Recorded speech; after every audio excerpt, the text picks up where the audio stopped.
when I was going through all that hardship at Clean Eats, like, I'm not saying I was, butterflies and rainbows. We always joke, I was Googling, can you sell a franchise you opened 4 months ago?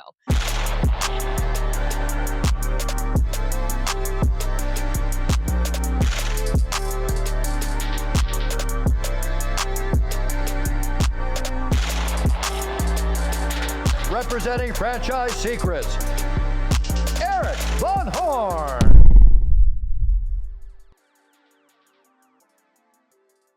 Anna, welcome to the show. Thanks for having me. How many podcasts have you done in your entire life? This is my third. Yes. I'm a newbie. I like it. I have a feeling that nobody will know that you're a newbie. I remember sitting in a room with you, with a bunch of franchising people, and people were asking a lot of different questions. And when Anna Day would ask a question, people would just kind of stop and watch and listen and pay extra attention. And I think it's because of your background, what you've owned, what you've done, and how you've been able to do it. So I haven't told you that before, but I notice things like that. And so I'm like, I've got to get her on the podcast. Also, you're a GoGlo franchisee, so we needed to get you in the podcast as well. But I'm excited to dive into your background. Can you give us just like the brief overview of like where you started to where you are today? Oh, me and brief are usually not friends, so let me give it my best go. Wave a flag if I'm way off, if I'm still going on 5 minutes from now. I got into franchising young, spent a few years in corporate America after college, got into Anytime Fitness. I had a really willing landlord, willing to offer a big TI. Very fortunate to get in young when I did. So anyways, started with that brand. I was an owner operator. We did very, very well. It was exciting. I loved it. I was like, this is it. This is for me. So as soon as I was in a place financially to diversify, I opened a Clean Eats franchise, which is a healthy meal plan concept. Opened it right by my Anytime Fitness, which, they certainly had synergy, same customer base, which is why I love franchise diversification when you've already built a reputation in a community. That worked out well for me. So I said, hey, let's stick with this community. And I went for a third brand. I did a Smoothie King, and I actually did two on the east and west side of that community, standalone drive-throughs. Love that brand. But finally decided it was time to spread my wings a little bit and went to the other side of Cleveland with the second Clean Eats location. So I'm a multi-unit owner of that concept. Then I got a little wacky. I started going wild. I got into 3 Barrio Taco and Tequila full service restaurants in Pittsburgh and Columbus, Ohio. Did a vitamin shop in Dayton, Ohio. Did an independent bar concept. And most recently became a goGLOW franchisee in Mentor, Ohio, and bought a second license for the west side. So it's been my whole thing. It's my whole self-identity. It's my thing. So I've really enjoyed franchising, and I've acquired and I've sold. So I've played on both sides of it. And so, yeah, that's where I'm at. I don't want to get into the details of this, but you've had some success. Have any of them not worked out as well as you thought? Yeah, I've exited. What I've learned for me, and I'm careful to recommend this because there's pros and cons, just like anything in life. I like my markets, which I would say are the east and west side of Cleveland. So I exited. I was able to successfully sell my Barrio shares in the Pittsburgh and Columbus markets, as well as my vitamin shop in Dayton. But what I learned from those was I'd prefer to be in my Cleveland market. There's a lot of people that go the opposite realm where they try to acquire as many licenses as possible. And there's a lot of pros to that because you build an infrastructure. It's one brand, to learn, right? And to understand how to scale. And so that just hasn't been my path. I've gone more for let's execute in the markets where I know I have good relationships and maybe scale this way instead of this way. But they both have their pros and cons for sure. Yeah, they do. I've done both, and it's going into other markets has worked well for me this way. I've chosen business partners that live in that market, and they understand right. I'm not going to be in that market all the time. That's what we did right. in Southern California with a few different brands, 3 different brands. Yeah, 3 different brands in Southern California, and it was because I had business partners that actually lived there. I mean, I live in Timbuktu in South Dakota. I mean, there's very few franchise like expansion opportunities here if you want to go big, but Southern California, there's a bunch. And so, yeah, that was the trick for me. And then I've also owned and had a business partner that did not live in the market, and that did not work out well either, because they didn't have the capacity to be there all the time like my other business partners did if needed. And there's just something about having somebody there local. I do think, and be curious on your thoughts, I do think if I had a business partner or I had a general manager that was paid a very hefty salary that had experience doing what we planned to do in a market, take it to 3 locations, and they had some ownership in it or some, fandom equity. If they had dreams to be an owner someday, that would be something that I think might be the ticket, because that's what we eventually did with Solo Salons. Even though some of my partners did live there, they never were in the business at that point. So that's why I think that might work. What about you?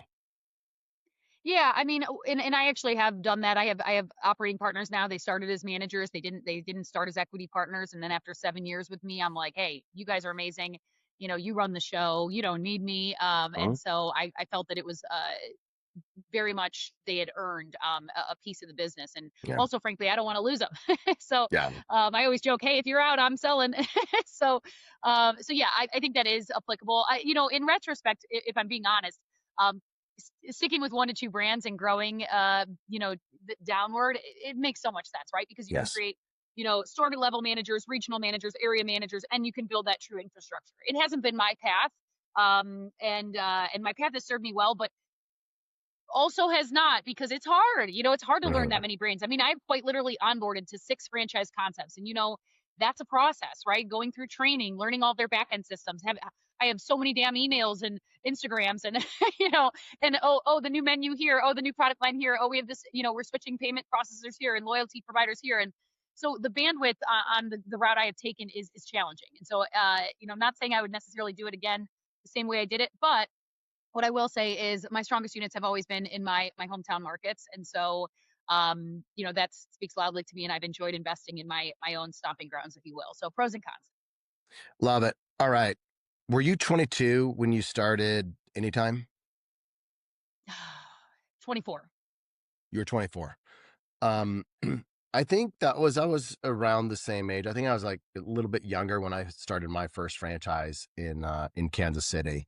So we kind of, got started around the same age, and I did a very similar thing that you did. I think I went to 7 different brands over Oh the my course. gosh, For did me, it was you? over 20 years. Wow, Yeah. you're a But it's psycho. No, just kidding. similar, I know, but similar type thing. It's easy to just to continue to think the answer is another brand.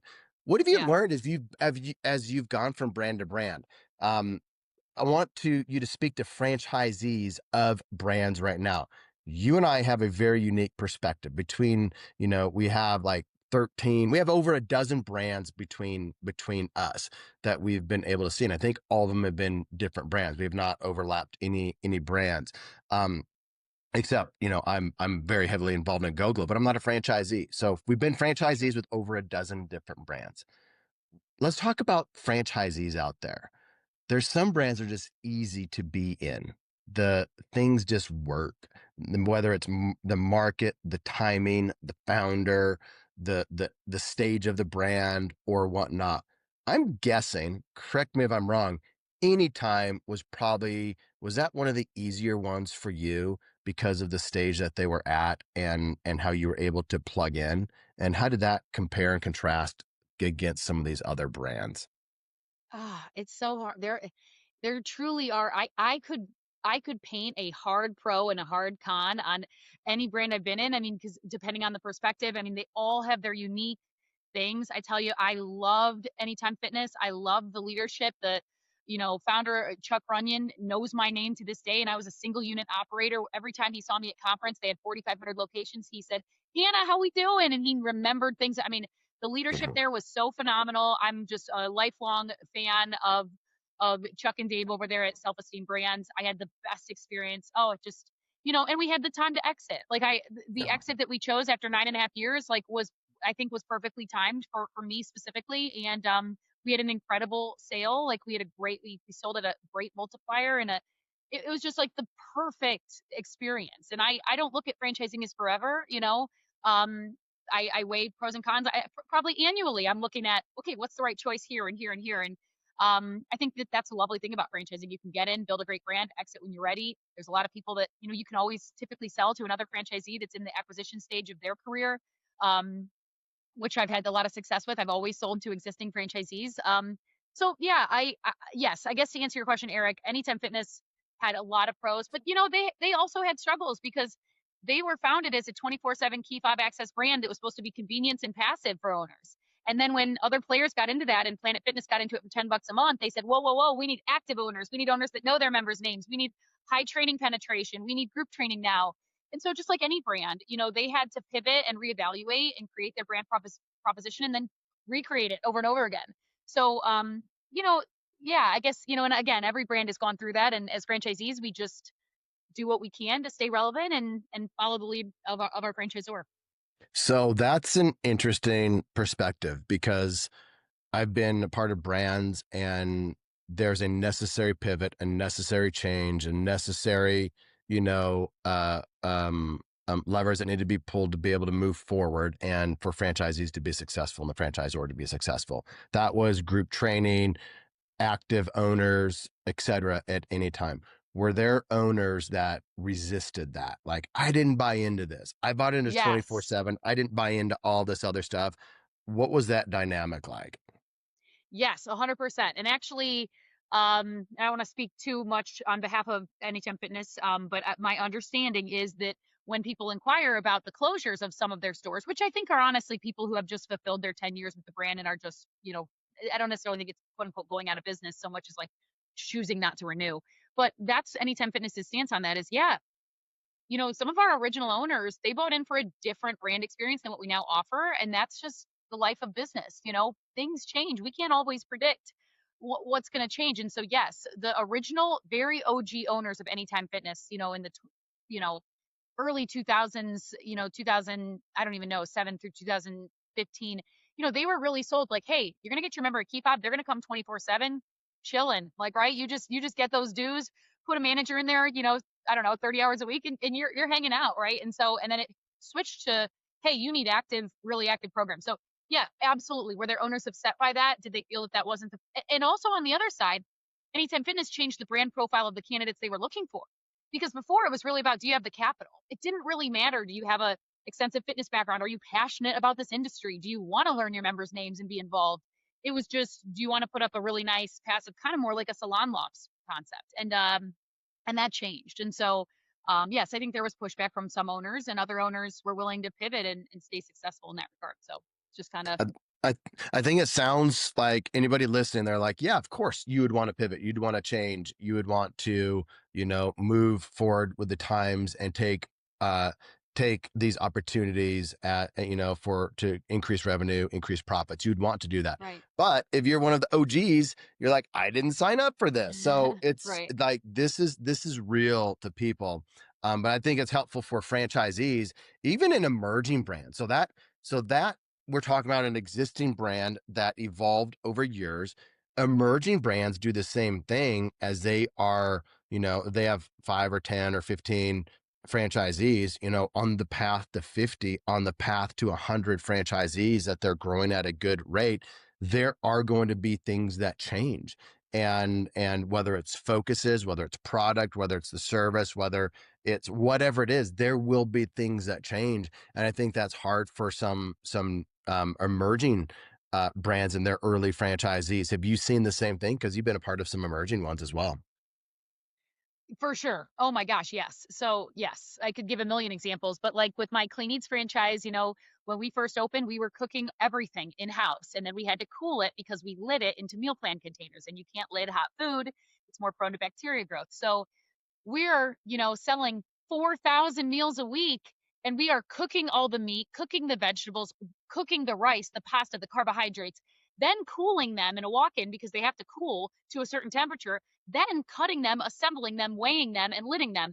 It was unfathomable. I mean, it could not be done, at least not on the time frame from when we had to get the food in house and then offer it to the guests so it's still a fresh meal for them to not have to freeze it at home, right? The timing just quite literally didn't work.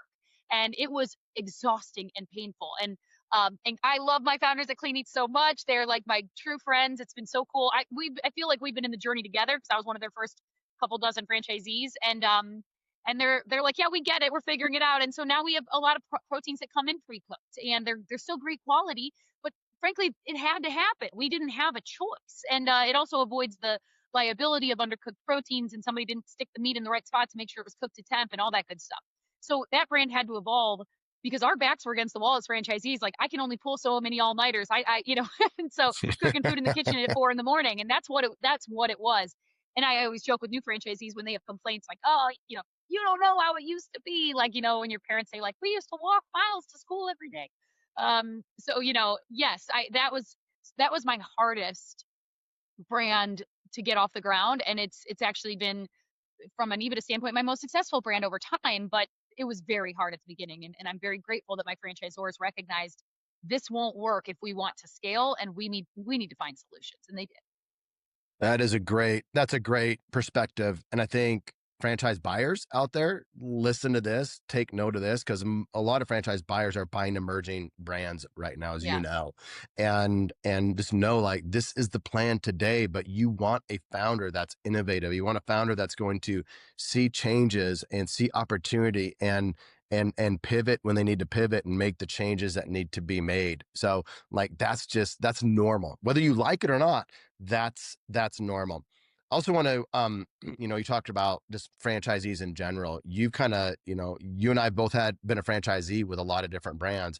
Another thing that you and I both have in common, in the past, I was a franchise consultant, franchise broker. I was a consultant, and you're currently a consultant. So we definitely have that in common. And I think owning brands like you do, it certainly helped me as a consultant, and I'm sure it's helped you. The other thing I want to talk about is like just being a top franchisee. Like I know you've been a top franchisee in every system that you're in, but I bet you've been successful. I've in my notes, which by the way, I haven't even been able to get to my notes because we've had all these great tangents so far. But like with Anytime Fitness, top Club Platinum, which is the top 5% nationally, Community Outreach Club of the Year, Training Team of the Year, Clean Eats Franchisee of the Year. It's not easy to get Franchisee of the Year, by the way. Founders Award. I don't know what that is, but it sounds really good. Rookie of the Year Award. That does sound good, and it is good. Top 10% nationally and multi-unit owners of the year in 2023. So did I get any of those wrong? Is all that? Is all that true? That is, yes. Those are, yes. Those are true. That's true. My point in that is, if you hear me and Anna just talk, and I interview her and she's giving answers, not everything's perfect. Not everything works out well or as expected, but there's an attitude, there's a mindset, there's a mentality that is different between top performers and underperformers. You just heard her say how Clean Eats had some challenging moments early on. And then yet she's like, it's like the best brand today from an EBITDA standpoint. And so it doesn't matter how things start, it's how you finish. And so I'm a broken record with this. If you're a franchisee that is struggling, don't listen to other people who are struggling. Get away from the noise and talk to the people that are doing well with whatever it is. Somebody might be doing really well at like grand openings or neighborhood marketing or pay-per-click or Meta or customer service or Google reviews or whatever, employee satisfaction. Like, there's a million different things that they could be doing well at. Nobody's doing well at everything.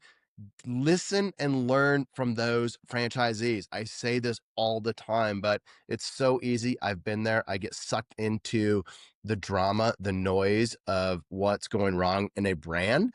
And I tell you what, buyers out there, there's always going to be something that is wrong in a franchise brand. There'll always be something that you can complain about. Always.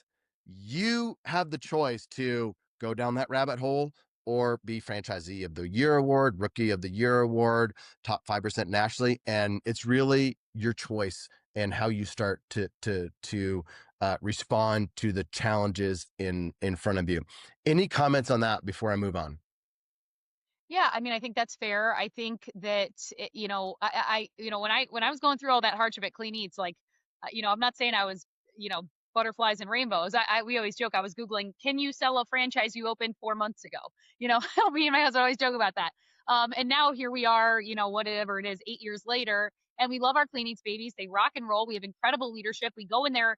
I always am a little embarrassed to admit this, but we work it every other week, one time. Like I only work 8 hours a month in each business just because I got too many to give too much. And I really work the shift. I always say because I want to, not because I need to. I do it to keep an eye on the place, to get some FaceTime with customers, to make sure that everything's clean, working. My customers are saying, "Oh, I love it here. Your team is great." When they come up, So, it's just funny that in those beginning days, I mean, I can still remember to this day how hard they were.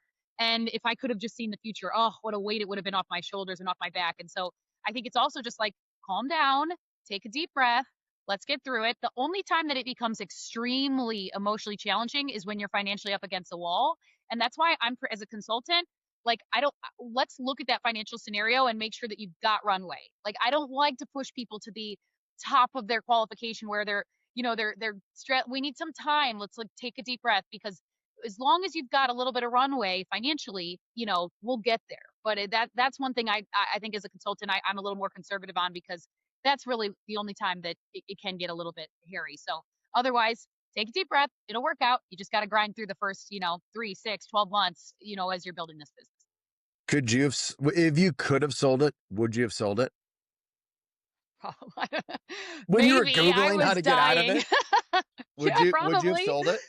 Probably. It was really hard at the beginning. It was really hard. I mean, I'm not kidding when I say we pulled all-nighters all the time. I had my 60-year-old parents in there at 2 a.m. My husband was working a 9 to 5 back then. He still had a corporate job, and he was working all night and going straight into work. Like that, but it was because we were doing so well. So it was a unique problem, because, a lot of times the problem is the opposite. Oh my God, we don't Yeah. have the business. That's also very scary. This was a unique kind of scary.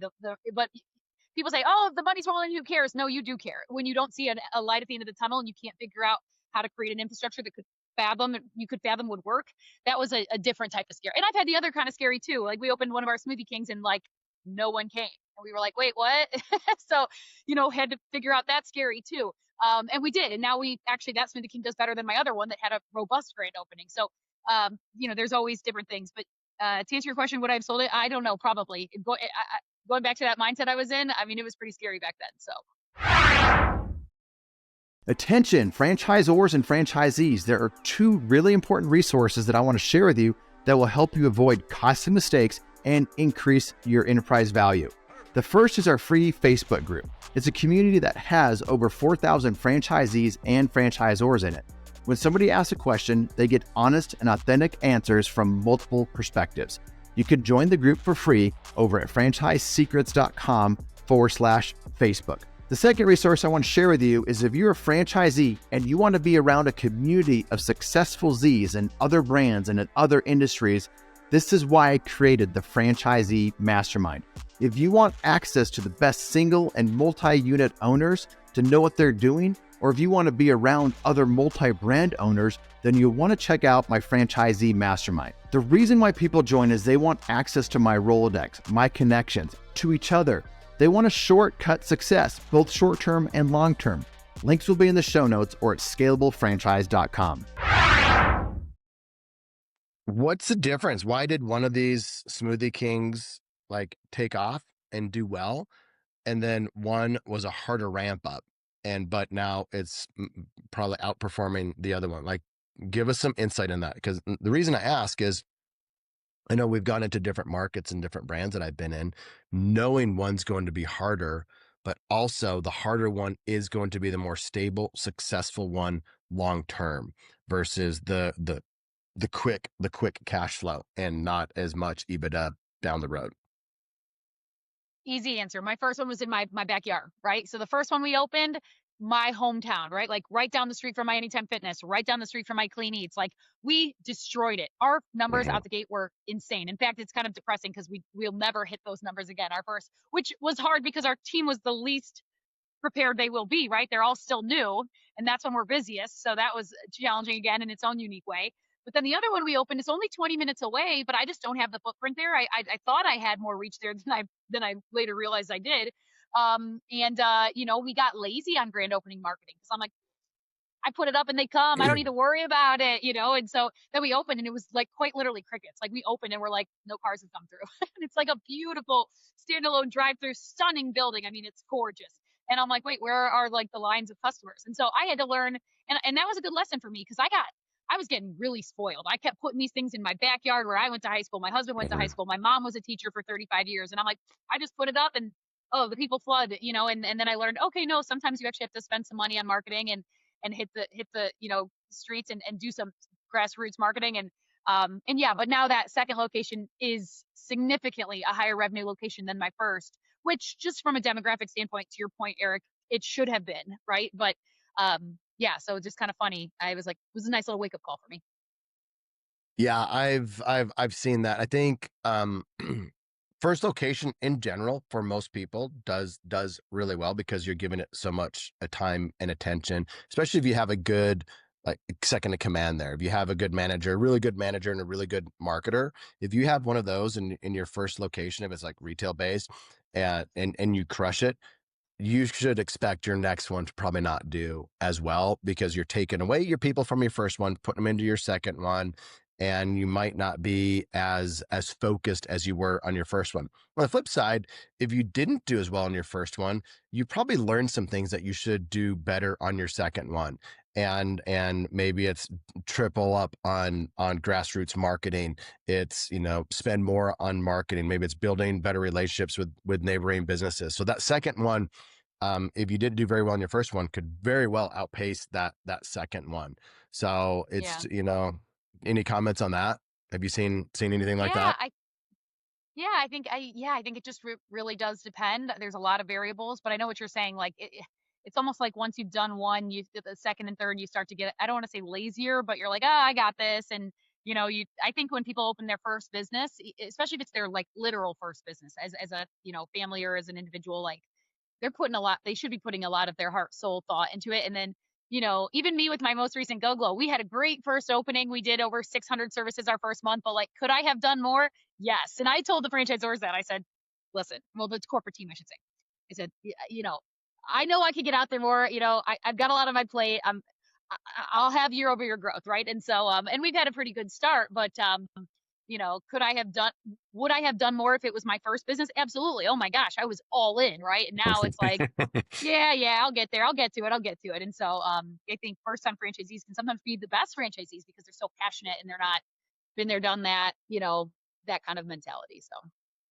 Well, why GoGlo? I mean, had brands before. You could have continued to just go deep with Clean Eats. I'm sure you're still going deep with them and your smoothie brand. Why owning two brands did you think about starting a third? Yeah, I've learned a lot what I like, what I don't like. And so I kind of have a unique set of parameters now if I were to make a franchise investment. And those parameters were I want a low staffing model. The Barrios had one of the ones at Ohio State's campus had over 100 employees.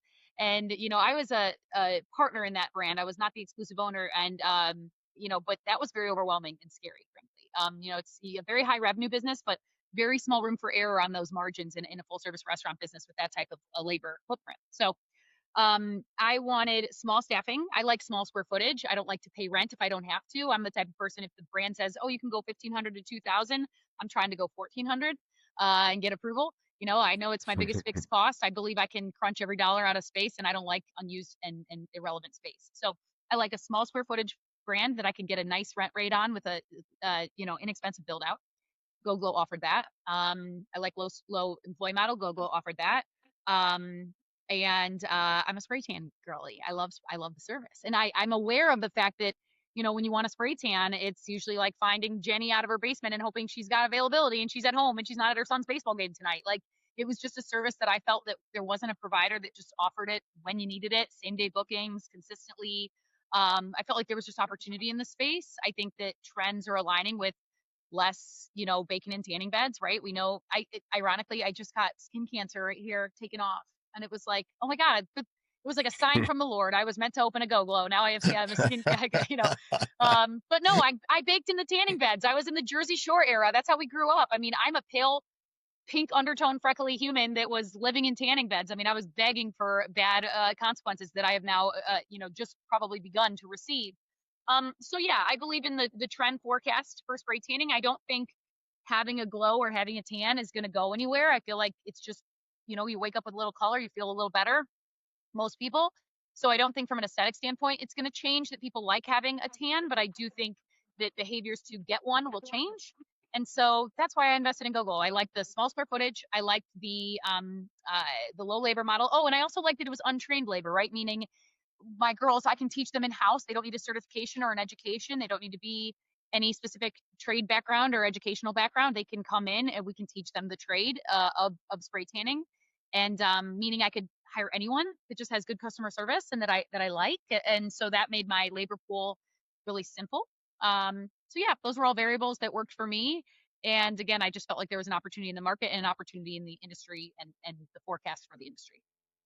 Well, before we got involved with GoGlo at Front Street, I was the color of this hat, and now just a glow, just pure glow. I do it every 2 days, and now just because I'm on podcasts all the time. So no, I've never had a GoGlo or a tan, never been to a tanning bed. But I You've never am tanning bed? Oh my never, gosh, no, you never been healthy to a tan. guy. No, Wow. no way. But I didn't use sunscreen growing up very much. Mm. And even as I got older, my wife is the one's like, you've got to start using healthy, good sunscreen. And Yeah. I got some little scares myself with some different melanoma and skin stuff. So go to the dermatologist, everybody. Take care of yourself.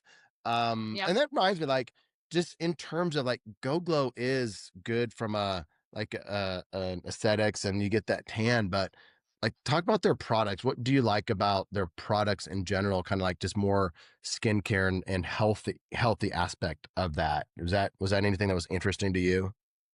You know, I am like the worst. My husband always says you're the worst girl, which probably I shouldn't share that. But like I don't keep up with my nails. I don't keep up with I don't have a skin routine. Like I'm bad. Like I'll work in my little office for 14 hours and I don't drink water. I mean, I have so much room for improvement on self-care behaviors. So I'm probably not like the go-to like on anything self-care. But with that being said, um I loved the GoGlo. We have a product called Hydrate. It's like a lotion that you use after you spray tan to help you, after you rinse to help you retain your color. It's awesome. It smells so good. I actually saw Tori, who's on the GoGlo corporate team at an event, and she gave me a hug, and I'm like, "You smell so good." It's Hydrate. It's not a perfume. It's a lotion, but it smells so good, and it's like a unisex product, and it just smells clean. I can't really explain it. It doesn't smell like flowers or like perfume, which I can't wear perfume. I get like a headache. It just smells like clean, and I can't explain it. So, anyways, I actually love the products, which is funny for me because I am not a products girly. I always wish I was. And they have to your point about 2 days. I'm guessing you're talking about like the touch up product we have. You No, I'm probably see teasing. right I was now saying my I got products every day. I got sprayed every Oh, two you were days. getting, oh, I thought you were, Yeah. so we have like right now I have a little bit of color in my face, but not in my arm. Why? Because I haven't had a chance to get a spray tan, but I'll use the touch up just for my face to get like a little bit of color. So they have that product too if you're desperate. So anyways, no, I like the product line. And I also, just from a revenue generation standpoint, not so much a consumer standpoint, I was really surprised to see the penetration of product sales. Like Yeah. I really banked on service sales and I was like, yeah, we'll have some products on the shelf. Like 1 out of 100 people will pick it up, right? No, not at all the case. We did over 30% of our revenue from our first 3 months was product sales. So that was not built into my pro forma. I've been wildly surprised by that. I think a lot of it was the training we got and how to educate our guests about how the products and the service offering work together.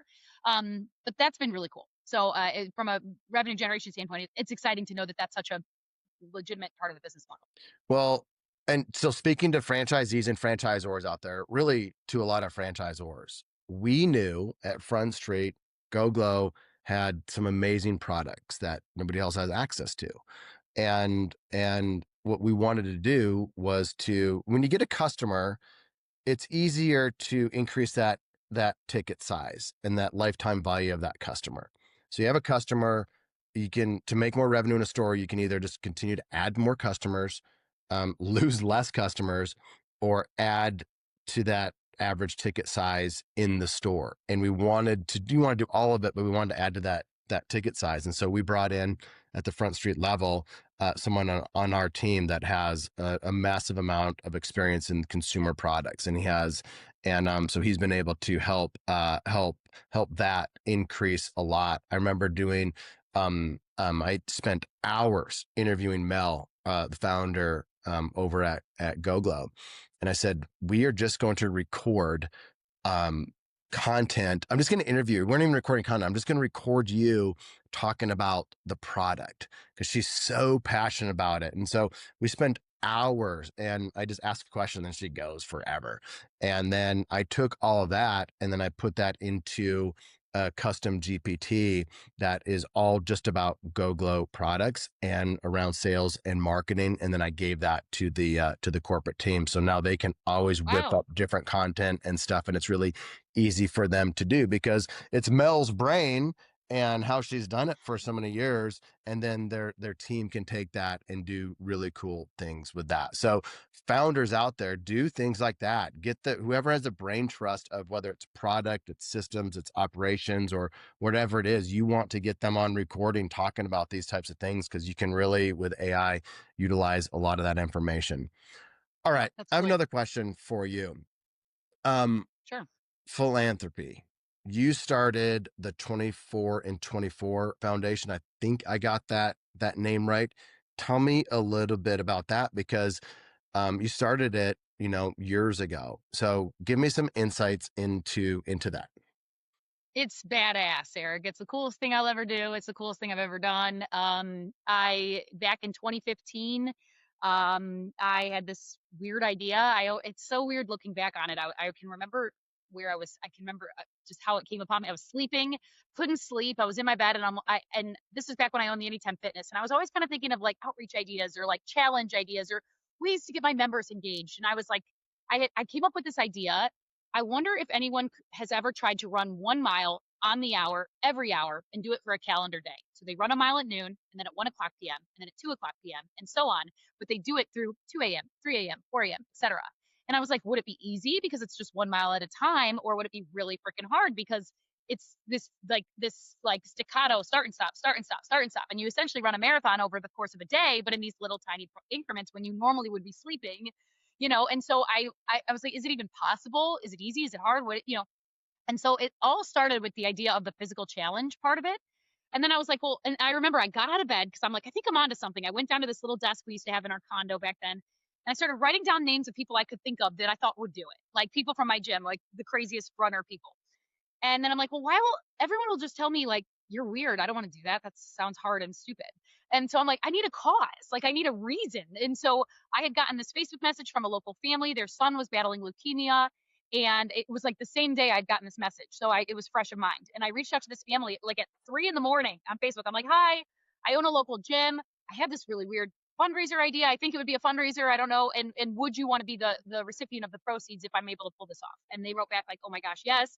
The mom had to quit her job because the son's appointments and medical schedule had gotten so overwhelming, and they were in financial need. And so long story short, I find 15 crazy people, but I actually only found 12 because one was me, one was my husband, and one was my dad. So they had no choice. So I found 12 willing crazy people to do it. And the goal was like, hey, go out and ask people like Erik in your network. Hey, Erik, I'm doing this crazy challenge. I'm going to run 1 mile every hour on the hour for a calendar day. Would you be willing to sponsor me $1 for every mile I complete? So $24 if I hit 24 miles. Or if you do $2 a mile, then $48 donation if I hit whatever.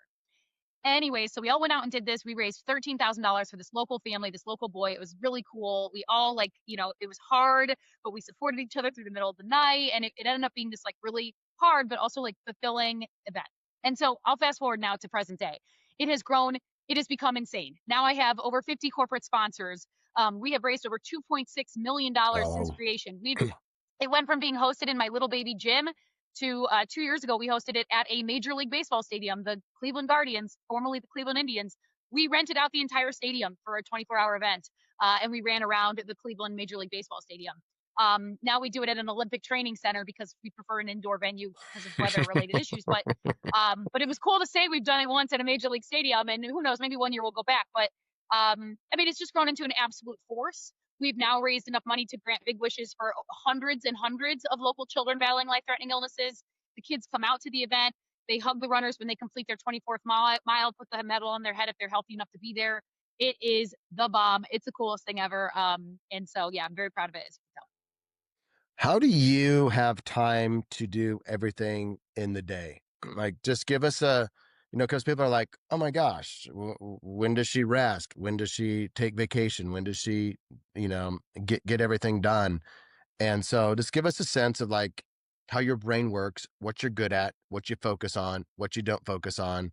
Um, give us let us into your mind there, Anna. Well, this is definitely a room for improvement thing. I mean, you know, I'm a worker. I like to, I don't even say it like I'm a hard worker. I just mean like that's where my brain is. I wake up, I'm Uh-huh. thinking about things. I like to make money. Frankly, I like to do business. I do. It's just been my thing. It's since I was a Yeah. kid. I have a really funny thing my husband framed. It was my business plan when I was 8 years old, and it was I wanted to open a tea shop with my mom, and I have every expense and like the amount. It's so funny. This just seems to be ingrained in me. So we don't have kids. Didn't go that path in life. So this has been really my all in thing. It gets hard. I really have a lot of opportunity. I haven't embraced AI. There's a lot I could do to do better. But I'm getting better. We went on a trip like a month ago that we just last minute were like, screw it, we're going. So I could do better in work-life balance. But I will say this: I have really good leaders in all my businesses that I have learned to empower the hell out of. And that used to be me. And so as I grew, I realized, okay, well, that's not going to work. So I have really incredible women that run all my businesses, and they're badass, and I'm very proud of them. And they really do run the show now at this point. So, which has been why I got into consulting, because when I had some time free up, I'm like, I know one thing, I'm passionate about one thing, it's franchising. How can I use that skill set in a self-employment capacity and enjoy working with people that want to get into it? And that's really what brought me there. But yeah, I don't know. At my charity event, I've always been a volunteer. I'll never take a salary from that event, even though it's grown to such a monstrosity. Like that's my giving back thing. And so I make the time for that because I love it. And the rest of it, I just kind of figure it out. So I don't have a good answer. We No, went on that's and a on. great answer because that's honest. It's authentic. It's not saying like, oh, here's the playbook. You're like, here's what I we've don't have it. chosen to do. These are some of the challenges. But my big takeaway is like you learned how to empower people and let Yes. them go. So what did you learn? How do you do it? And that's my last question. Okay. Yeah. Well, first of all, I'm good at some things. I'm good. I have a numbers brain. I think I'm good at, a lot of the back end business stuff, but am I a good cook? No. Am I an expert smoothie maker compared to a lot of the 18-year-olds on my staff? Honestly, no. So like when I'm putting more into my business and it's in the capacity of like doing the job, like, cause that's what I was doing at Cleanings, right? Like I was literally, on the line cooking, or I was ringing out customers. And while I do believe I'm good at customer service, so are a lot of other people that want a job, right? So I kind of was like, I got to figure out what my strengths are. And again, that's sort of what brought me to franchise consulting, because like I'm good at that's the business side of it more than what I'm getting at, Erik, is that my managers are all better at their jobs than I was Yeah. at their jobs. And they make fun Yeah. of me for that. Like I have Alicia, if she listens to this, she'll tell me to my face, the grab and go category at Clean Eats got way better when I took over for you. I'm like, you know what? Fair, right? So, I'm not the best operator of a Smoothie King and Clean Eats, a goGLOW, like uh, in store. I can find really good people who are really good and they have that skill set. And so that I can focus on what I'm good at. And so that realization, I think, helped me, Erik, where I could find people that were really like Alicia is so good at what she does at my Clean Eats. And so is my Mary at the other side of town. So empowering people who frankly might be better at that respective job than you are, and letting them run the show, and empowering them, and making sure they're happy and that they've got the support from you they need. I wasn't the best at operations. I saw a lot of top franchisees were really good at operations, but they were like, that was their thing. And so they ran tight operations, and I tried to be the operational franchisee, and it just wasn't me. As soon as I kind of let go of that, started focusing on the things that I was good at, the better that I've done, the more that I've matured in business, and especially what I do now over at Front Street. I just focus on the things that I'm really good at, and it's the highest and the best use of my time. So well said, Anna. Thanks for coming on. I can see why when people are in a room, you start asking questions, people listen. I appreciate you. That's really nice. Thank you so much for having me, Erik. Thanks for listening to the Franchise Secrets podcast. Links to everything can be found over at franchisesecrets.com. And if you want my help with anything from starting your own franchise to growing your current franchise business, please visit scalablefranchise.com.